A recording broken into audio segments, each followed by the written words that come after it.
You're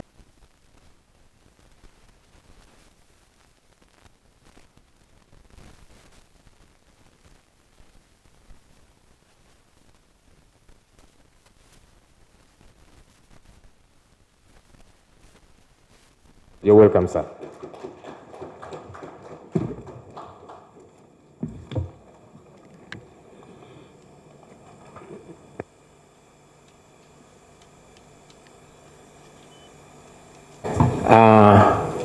The Right Honourable Leader of our Parliamentary Front, Honourable Members of Parliament, distinguished guests, ladies and gentlemen, allow me also add my voice to send heartfelt condolences to friends, families and comrades of Sarah Eperu, and I continue to pray that the Almighty rests her gentle soul in eternal peace.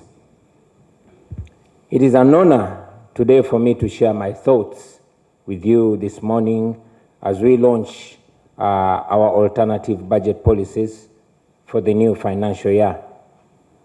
The theme for today is a reflection of our vision for a new Uganda, a Uganda whose resources are exploited for the benefit of the citizens and not for the benefit of a select few individuals. A Uganda that protects and promotes dignity and basic freedoms and rights for every citizen. A Uganda that puts interests of the people, the citizens, at the forefront of public policy. The alternative budget priorities presented today recognize the plight of the ordinary Ugandan, whom the leaders derive their mandate from, and also paint a clear picture of what we intend to do in order to make Uganda a country that works for every Ugandan. Ladies and gentlemen, Ugandans deserve better health care, they deserve better education, and they deserve better infrastructure in order for them to live their full potential and benefit and enjoy all their fundamental rights. Because education is essential for producing skilled workers, a workforce that will transform communities, it's therefore important that our children study subjects and courses that are relevant to their passion and natural abilities. We cannot achieve without changing, we can't achieve this without changing or in fact overhauling our entire education system and realigning our education institutions. Considering that 75% of Uganda's disease burden is preventable, then we must make our priority to invest in disease prevention rather than disease cure. This should be done in addition to hiring skilled and professional health workers through a fair recruitment process and go ahead to remunerate them fairly and on time. We must think about our creative area.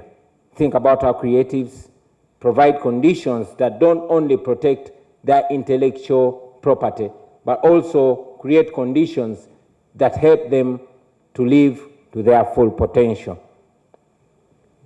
About the creatives, I could go on and on and on, but the rest, I guess, Dr. Hildeman and others who are creatives and within our leadership will elucidate on that. However, ladies and gentlemen, as attractive as all these alternative policies might be, it is actually impossible to achieve them if the leaders in charge of our national resources cannot rise above their petty selfishness. We must resist, we must reject, in fact, we must eject all forms of corruption in public administration. Otherwise, all this will be going to a waste. Our sources will continue sinking down the long drain of personal greed at the expense of our collective well-being and at the lives of our people, our children, and our children's children. As a national unity platform, we shall continue to take decisive action in that regard.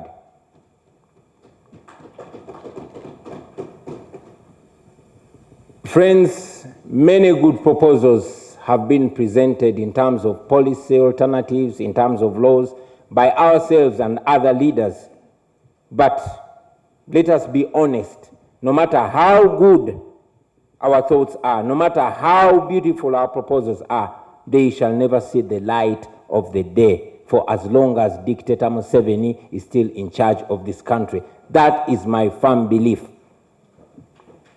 Yes, we must continue telling Ugandans the truth as it is, instead of, misleading them with eloquent speeches. We must paint to them a picture of the problem and indeed go ahead and point at where the problem is. The man who has ruled our country for almost 40 years now is not just a political opponent to us, no. He is the embodiment of Uganda's problems. He's a living testament of corruption. He's the testament of oppression. He is the embodiment of the abuse of all democratic principles. In a nutshell, he is the roadblock, he is the stumbling block between Uganda and its progress. So let us face the reality and deal with the reality as it is. It's until you diagnose the problem that you'll be able to deal with that problem. I mean, he and his cronies live in extreme luxury while our hospitals are sick and our schools are rotting away. Yes, we have alternative policies. Yes, we have brilliant minds here in Parliament, wonderful at economics, wonderful at debating and all that. But we shall debate, we shall propose, and we shall articulate issues. But let me be clear to you, once again, my brothers and sisters, that no matter how good our alternatives are, no matter how well-intentioned you, our MPs, are, it won't make any difference for as long as we don't have any power to implement those good ideas. We must get used to that fact and deal with that fact exactly the way it is. I mean, we can draft the most comprehensive budgets, we can allocate funds meticulously, we can strategize endlessly, but as long as Museveni remains at the helm, the efforts will all be like rearranging cups on a falling table. We must channel all our energy. We must channel all our passion and all our abilities and all our determination towards one singular mission: removing the dictator and reorganizing the country as the citizens of Uganda. That is the only way this is going to be possible. So I continue to encourage all of us here present and those watching us outside that we must do what we must do. You cannot take a step unless you unlock your feet. So for now, what we have as a great resource is our collective determination and collective will to have a free country. And after having that, then we shall go ahead to build a Uganda where all Ugandans are equal, regardless of their ethnicity, regardless of where they come from, regardless of religion, tribe, or social class. We shall go ahead to build a Uganda where leaders lead with integrity, where leaders are true servants and citizens are the true masters of their destiny. So let us use this resource that we have to put an end to this dictatorship. Let us use this resource to change this country once and for all. I thank you for listening to me, for God and my country.